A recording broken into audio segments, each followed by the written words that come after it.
Belanda bernama Nancy yang meninggal secara tragis karena bunuh diri. Sejak saat itulah muncul kejadian bahwa ada arwah gadis kecil yang bergentayangan mencari bonekanya. Kepala sang jawara tersebut dipotong dan lalu dimasukkan ke dalam karung. Kota Bandung dikenal dengan sebuah kota yang memiliki aura yang sangat damai, walaupun banyak geng motor ya. Tapi kota yang banyak percintaan, kota musik, banyak mengundang-undang band gitu ya, banyak melahirkan musisi gitu ya. Namun tidak lepas dari adanya kisah misteri di kota Bandung. Dan pada malam hari ini aku Diku akan membawakan kisah-kisah horor di kota Bandung dalam episode terbaru program favorit kalian. Di mana lagi kalau bukan di Mah, aku takut.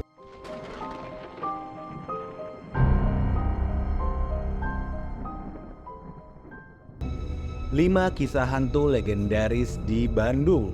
Hantu Nancy.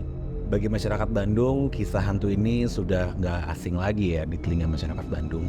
Cerita ini sangat populer hingga bahkan pada tahun 2015 kisah ini dijadikan film di bioskop.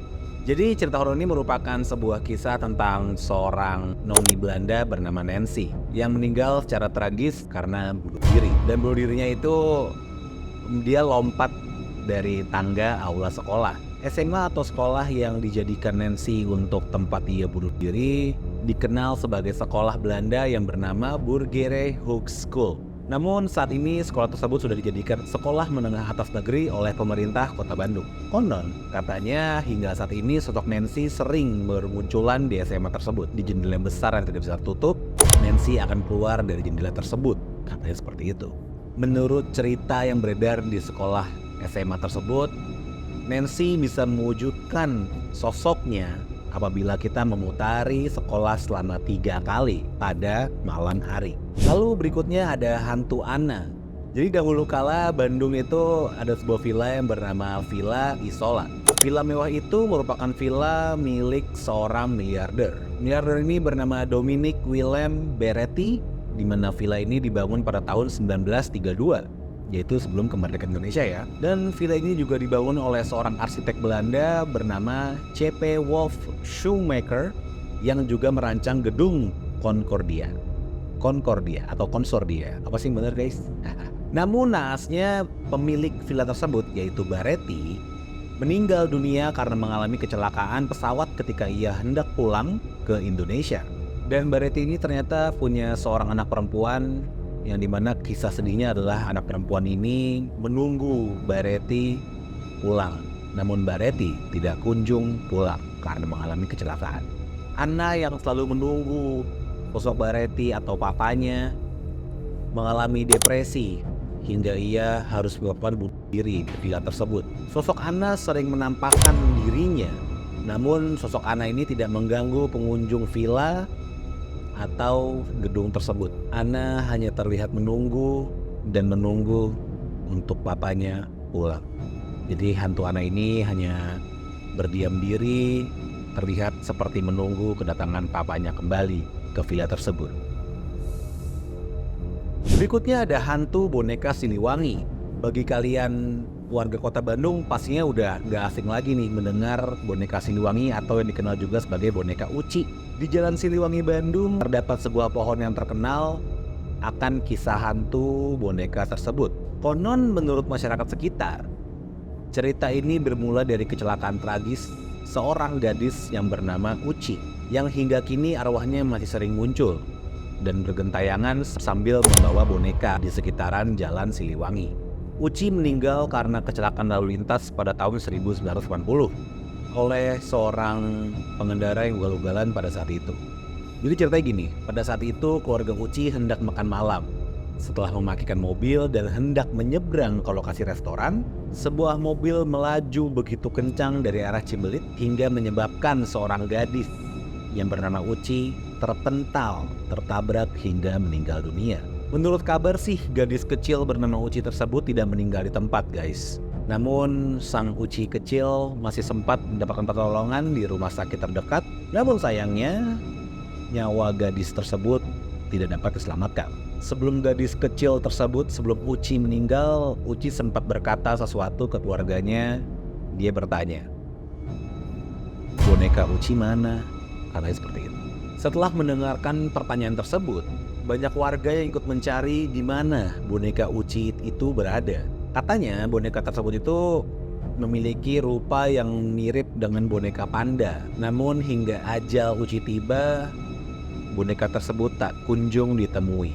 Jalan Siliwangi dan lokasi kecelakaan sudah disisiri dengan detail, namun tidak ditemui juga. Dan hingga saat ini, boneka Uci masih belum dapat ditemukan. Sejak saat itulah muncul kejadian bahwa ada arwah gadis kecil yang bergentayangan mencari bonekanya. Bahkan tidak sedikit para pengendara baik motor maupun mobil yang melihat penampakan gadis kecil tersebut berkeliaran di Jalan Siliwangi. Dan laporan warga yang melihat penampakan tersebut, melihat gadis kecil itu membawa bonekanya. Wah, congrats ya Uci udah nemuin bonekanya. Kadang ia juga terlihat duduk di atas pohon di sekitaran Jalan Siliwangi dengan gerak-gerik layaknya gadis kecil yang tertawa-tertawa dan senyum-senyum. Konon katanya gadis kecil tersebut yaitu Uci sering menyapa para pengendara yang melintas di Jalan Siliwangi pada malam hari. Nah, berikutnya ada kisah hantu jawara tanpa kepala. Jalan Cipaganti terkenal dengan rimbunnya pepohonan yang terdapat di sisi kanan dan sisi kiri jalan, serta deretan bangunan peninggalan Belanda memberikan pemandangan yang tidak bisa dilupakan. Namun Jalan Cipaganti menyimpan sebuah kisah mistis, di mana dahulu kala terdapat seorang jawara yang terkenal sangat kuat dan tidak dapat dikalahkan, yang dimana katanya jawara tersebut itu menguasai seluruh kota Bandung. Saat Belanda sedang menduduki daerah Bandung, Belanda melakukan sayembara kepada masyarakat Bandung. Siapapun yang bisa membawa jawara tersebut akan diberikan hadiah berupa emas yang sangat banyak. Tak ada yang bisa menaklukkan jawara tersebut kecuali satu dukun. Mereka adu kesaktian hingga sang jawara pun kalah. Kepala sang jawara tersebut dipotong dan lalu dimasukkan ke dalam karung. Karena kejadian tersebut, sampai saat ini banyak warga yang melihat penampakan arwah sang jawara berkeliaran di Jalan Cipaganti. Salah satu cerita mengatakan bahwa ada seorang pengendara yang merasa dirinya menabrak bola. Namun ketika ia melihat keadaan, ternyata itu bukan bola melainkan adalah kepala sang jawara. Kemudian ada cerita lain juga yang dialami oleh seorang mahasiswa yang sedang berjalan di Jalan Cipaganti. Pada pukul 1 malam, motor yang ia kendarai tiba-tiba mogok. Saat motornya mogok, ia melihat sesuatu di jalanan dan dia mencoba untuk menghampiri sesuatu yang membuat ia penasaran tersebut. Saat mahasiswa tersebut mencoba untuk menghampirinya, lalu tiba-tiba sosok yang tergeletak di jalanan itu berdiri tegak dan dilihatnya adalah seorang jawara yang menggunakan baju pencak silat tanpa kepala dengan darah yang mengucur ke seluruh tubuhnya. Berikutnya ada hantu ambulans. Ambulans yang berada di Jalan Bahureksa nomor 15 Kota Bandung sudah menjadi urban legend di masyarakat sekitar. Banyak cerita-cerita mistis yang berkaitan dengan adanya mobil ambulans tersebut. Namun hingga saat ini cerita-cerita tersebut tuh hanya berlangsung mulut ke mulut aja, nggak ada yang menyaksikan kejadian langsung. Jadi legenda masyarakat aja sih guys. Dari berbagai sumber dikatakan bahwa kisah kehautan mobil ambulans itu berawal dari sebuah keluarga Belanda, di mana pada suatu hari keluarga Belanda tersebut mengalami sebuah kecelakaan yang menimpa seluruh anggota keluarga hingga tewas. Sebuah mobil ambulans mengantarkan jenazah-jenazah keluarga tersebut dari jalanan kembali ke rumah. Keesokan harinya ambulans tersebut terparkir di halaman tanpa diketahui siapa yang mengendarainya.